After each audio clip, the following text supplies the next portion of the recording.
Hello, everyone. This is from round three of the Altibox tournament in Norway.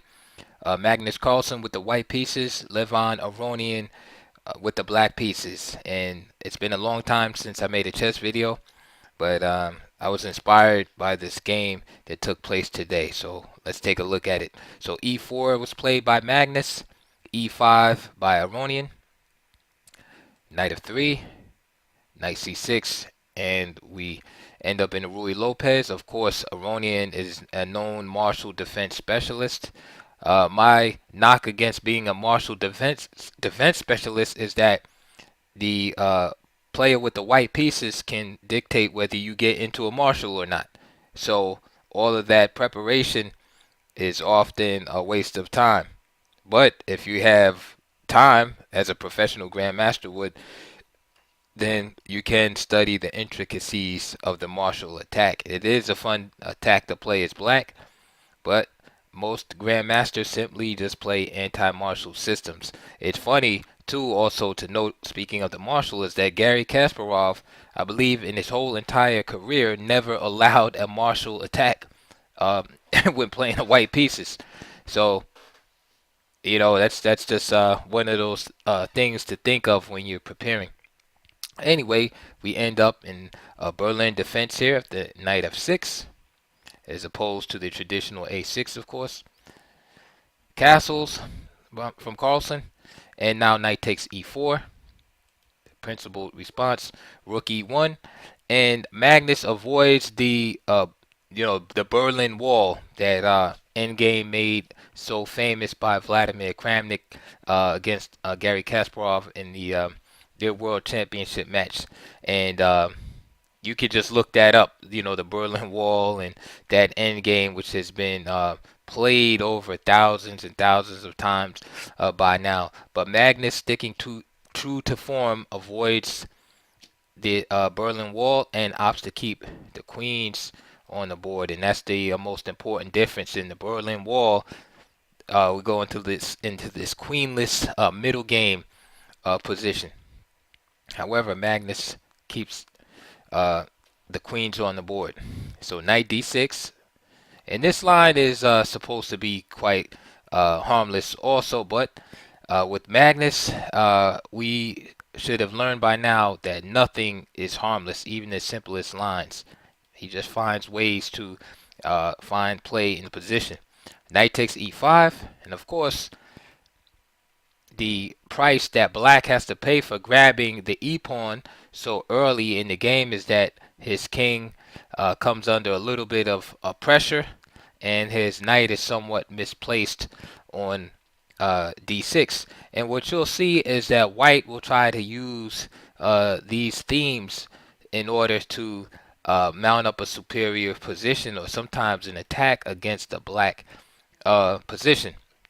If white cannot make use of these two factors, right, a piece being here, which hinders the development, right, by blocking in these pieces, and the exposed nature of the king, if white is not able to capitalize on those two themes, and black is able to, eventually move this knight, which usually goes to f5, bring his pawn out to d5 or d6, play, say, bishop e7, for example, in castle, white have solved this problems, and the game will quickly usually teeter out to equality and then a draw. So let's see what happens. So bishop e7, taking care of the first and most important threat, the king in the middle of the board. Bishop f1. This is a common move, just simply preserving the bishop. Now you might say, hey, that's a waste of time, etc., etc. Actually, it's not, because black will at some point have to move this knight and repurpose it somewhere else in order to develop his queenside pieces. So white, by keeping the bishop here, is not really wasting time, because black will, in order to fix, his development, he will also have to give some time here. Knight takes e5, and rook takes e5. Common strategy for black, again, being behind in development and having somewhat of a cramped position.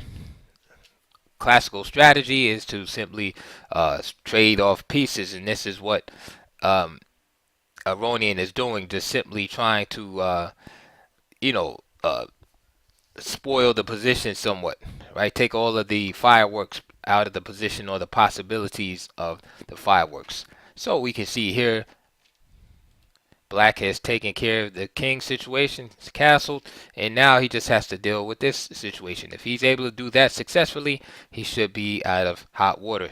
This is where it gets interesting now. So d4 is played, bishop f6. So simply attacking the rook and indirectly this pawn right here. Rook goes back to e1. Now the knight moves. Remember, that was the second problem. Remember, there was two problems that Black had. One was the king safety. He dealt with that. The second was the development of his queen side and moving this knight from d6 so that this d pawn can move. So it looks good for Black, right? Not only does Aronian repurpose the piece, but he's attacking the d pawn with tempo. d5. So interesting move by Magnus, and of course c3 is possible, just protecting the pawn. But then after d5, Black should be just fine right here. For example, bishop f4, for instance.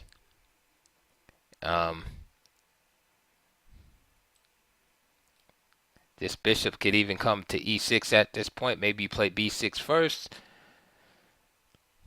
And let's see, knight a3, for example, a6,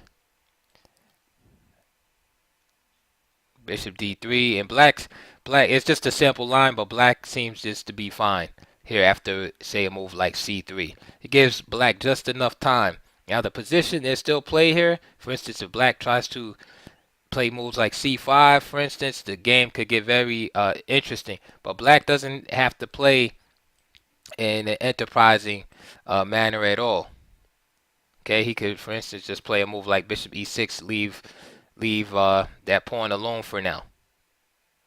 So this is a critical point in the game, is how to deal with this attack. So here, Magnus plays what I feel is a great move, enterprising move, d5, because what d5 does is it creates a long-term advantage in space for White.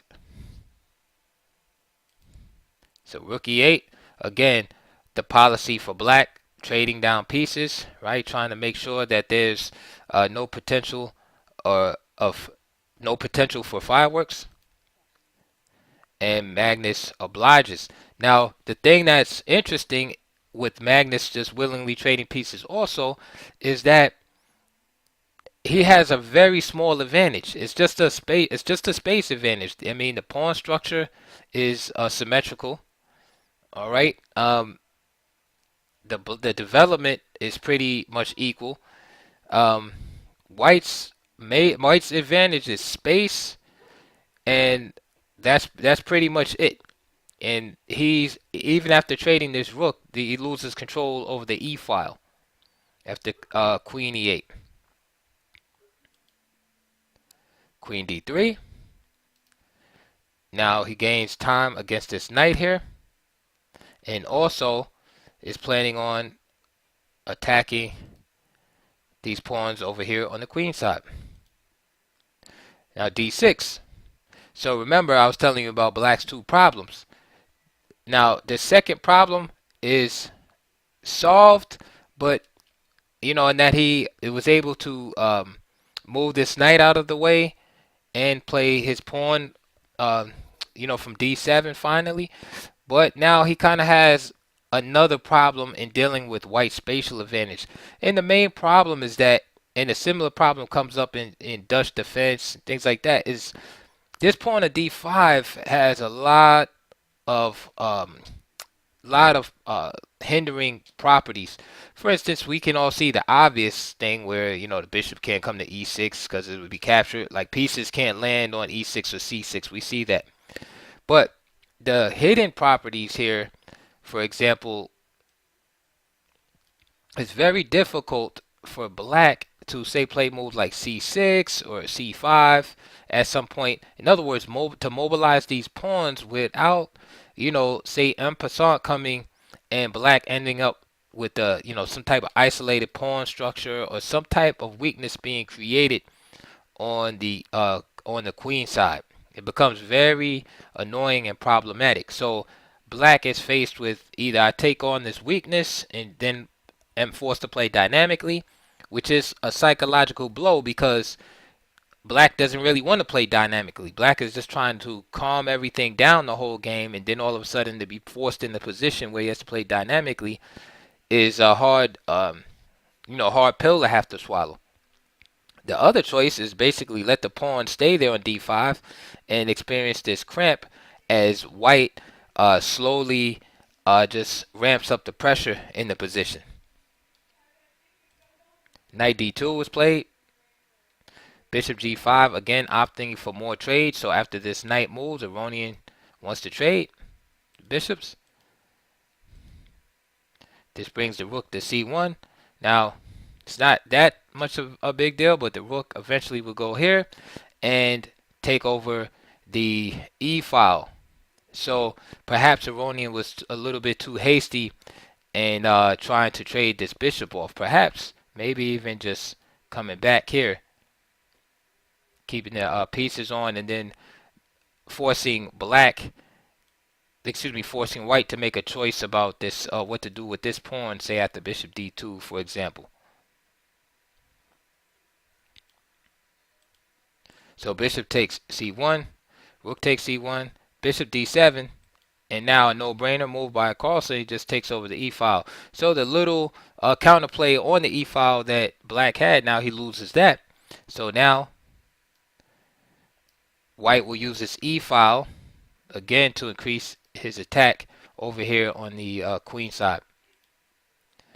Queen d8, queen c4, placing pressure here on this pawn.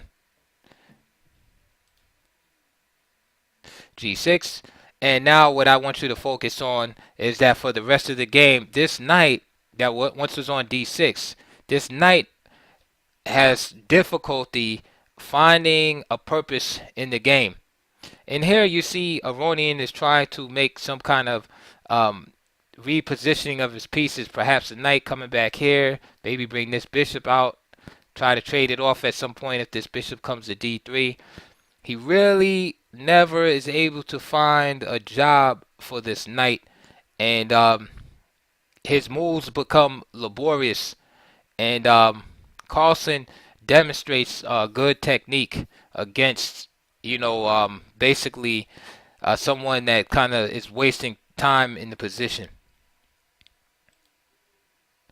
So h3, and already g4 is on the cards, because after g4 it's hard to say where the knight's gonna go. And again, this is part of the idea behind g6 is what am I gonna do with this this knight on this square. The f5 square is not exactly secured here. h5 is a problem, but then you have this weakness. H5 is a temporary solution here, but with the queen here on c4, g4 is still available at some point. But even before g4, white simply keep developing, play bishop d3 first, and then just play g4 down the road, as with the queen there, he can always recapture with the h pawn, and then he has this additional weakness on the pawns. So knight jumps back to g7. Rook benefits from the e-file and is going to just cross over again, harassing these pawns. So h5, h4. So now white is established a grip position here. Again, it's extremely difficult to move these pawns. Once your pawns become immobile, they become targets, and that's not good. Just to have targets in the position, because now the pawns have to be protected by pieces constantly, and this favors the side with the initiative. Knight e8, again trying to find something to do with this knight. So maybe the knight bounce out to f6. Queen to d4. Beautiful centralization here. This is a fail because if queen f6, then that loses brutally to rook takes e8 check, and then the queen is gone.